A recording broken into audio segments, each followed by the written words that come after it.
And would you welcome now Dee and Curt Miller as they have joined me here. Congratulations on 38 years of marriage. God bless you. Thank you. Yeah. Tell us a little bit about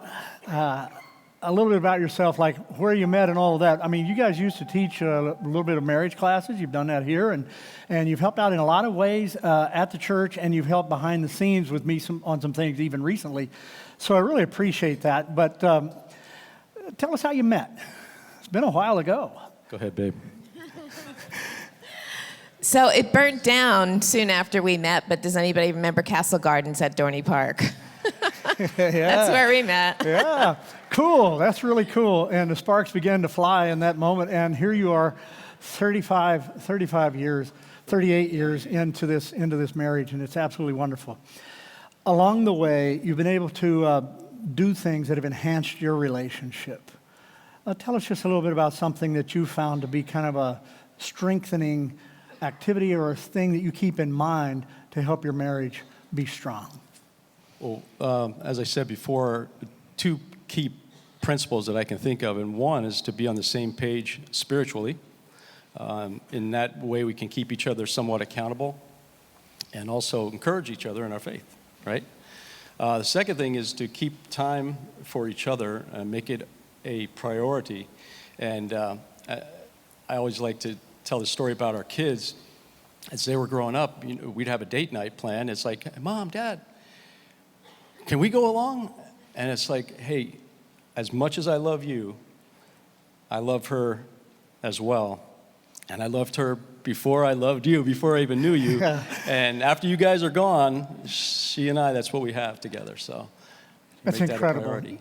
Wow, great insight. And when you think of helping other people in their relationship, what's something you might teach or coach someone to think about in their relationship? They come in and, I've got trouble, I can't make it. What do you say to that? You have a word for them?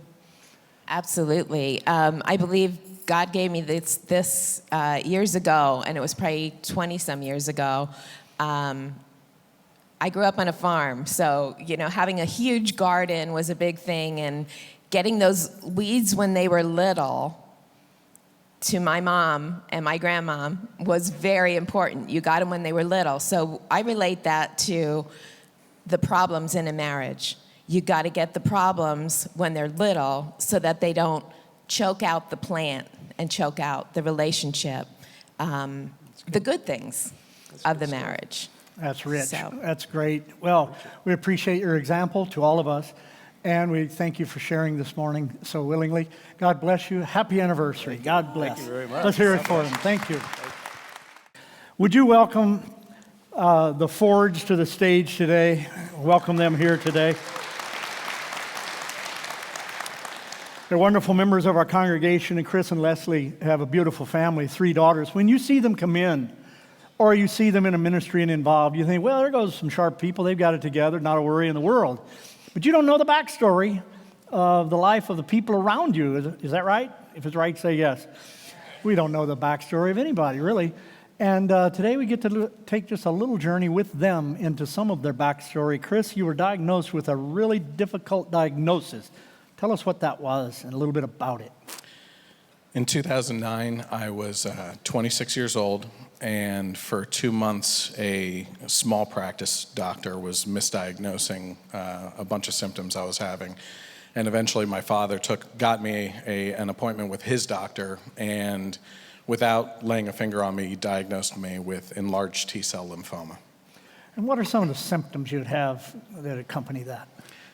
There was a bunch of things going on. My body was basically falling apart, and the biggest ones that I remember was, at the time it was August, so it was the heat of summer, and I was putting large blankets around me to keep me warm during the day, and I was just shivering. And then at night I would have to flip my pillow over because the night sweats were so bad it was building up puddles on the pillows. Straight misery, and you were scared. He wasn't eating, so that's a big. And he wasn't. And you guys were married and already had a 6-month-old at the time. Yeah, our oldest. Here you are, a strong guy, tall guy, big guy, and now you're starting to fade away. And this is happening to you in a little bit of no time. It must have been pretty overwhelming.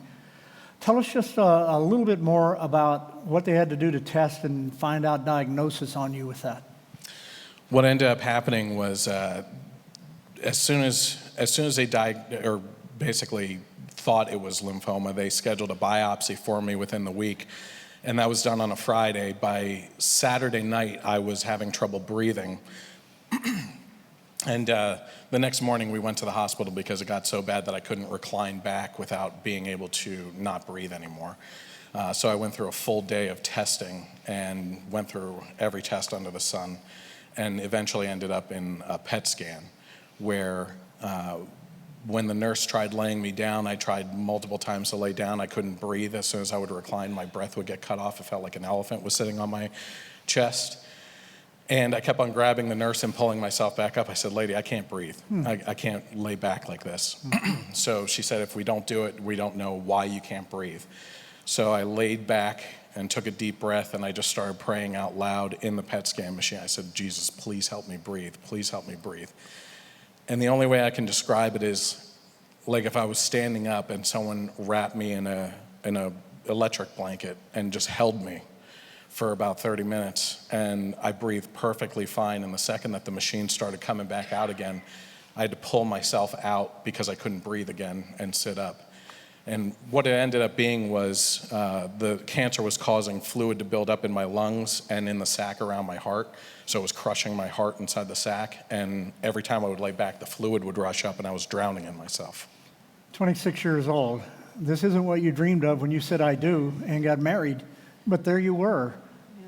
Your faith was still kind of developing. Tell us a little bit about how faith played a part in your life. Yeah, so and your life together. At the time, we were going to church. Like he said, we had a 6-month-old baby, so we'd wake up tired.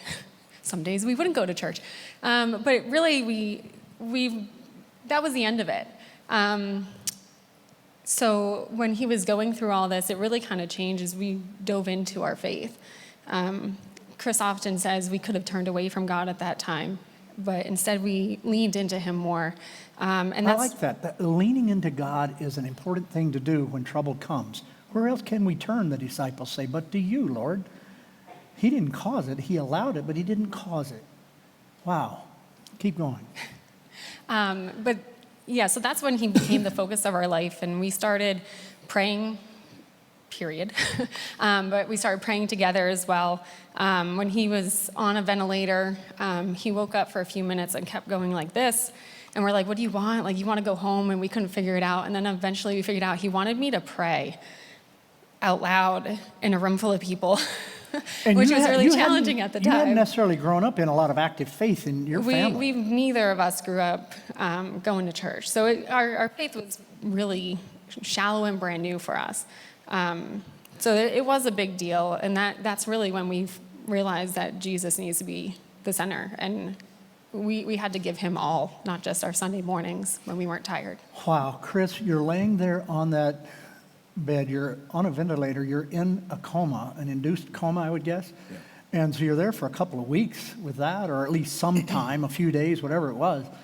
And what's it like to go through all of that situation, then to be able to come out? And you're saying, "Hey, let's pray."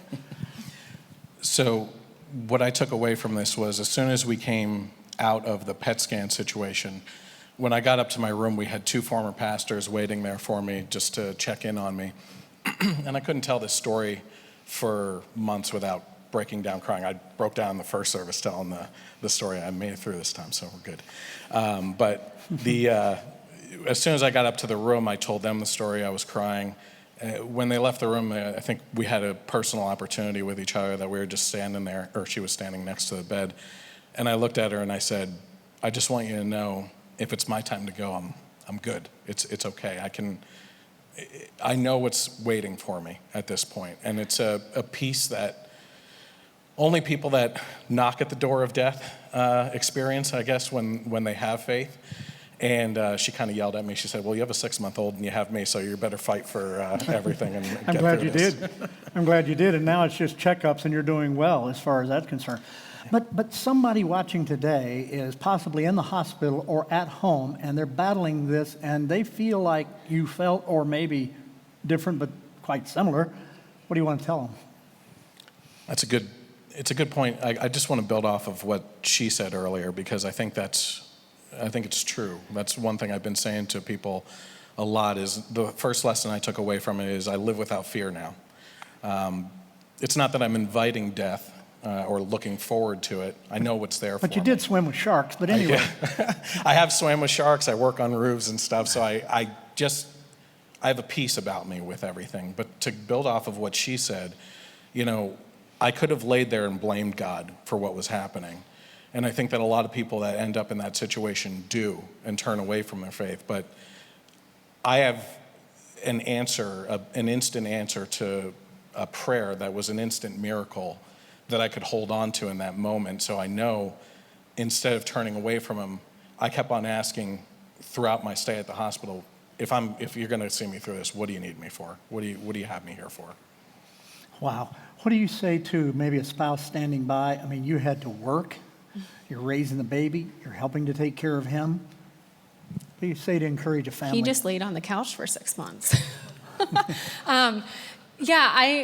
One big lesson I learned was to accept help. I don't know if it was a pride thing or, I got it, I can do this. Our church really came around us. The biggest thing for my dad scrubbed my toilet when he came to visit, and that was huge because I didn't have time to clean the house. So accept the help, and then look to Jesus to take that burden from you because you can't handle it all on your own. Ladies and gentlemen, the Fords, God bless you.